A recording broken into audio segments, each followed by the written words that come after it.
La Reforma Liberal y la Constitución de 1857. Parte 1. La llegada de los liberales al poder.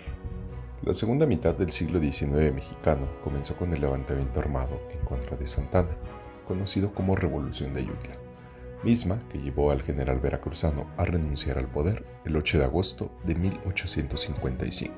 Con la salida de Santa Anna, la presidencia sería ocupada provisionalmente por el militar Juan Álvarez.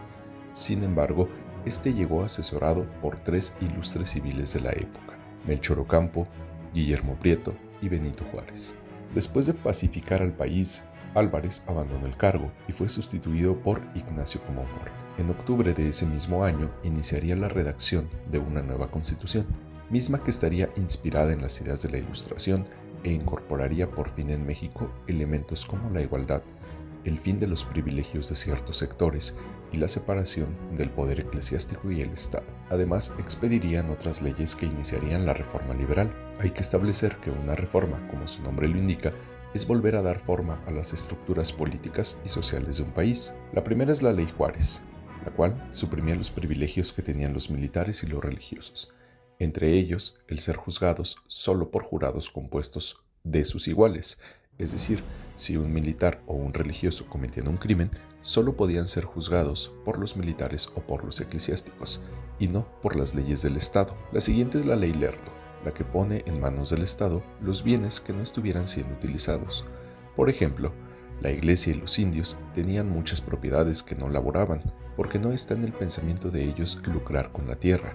La iglesia la tenía porque la recibía como herencia de personas que querían llegar al cielo. Los indios solo se alimentaban de la misma y la tenían desde que les fue repartida por Carlos V.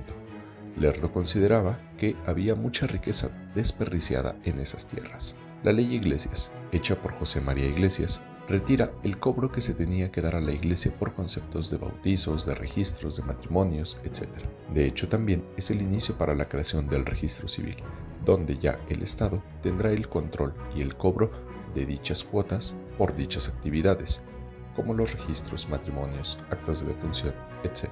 La Constitución sería publicada el 5 de febrero de 1857 y, a mediados del mismo año, se convocaría a elecciones, mismas que ganaría Ignacio Comonfort, dejando a Juárez como presidente de la Suprema Corte de Justicia, puesto en el cual, según la misma Constitución, era muy importante, ya que en el caso de ausencia del presidente, el presidente de la Suprema Corte tomaba el control de la nación. Ante este panorama, donde se habla de igualdad de derechos y de pérdida de privilegios, las élites no tardarían en estallar un conflicto armado, precisamente desde los sectores privilegiados, conflicto que se llamaría Guerra de Reforma.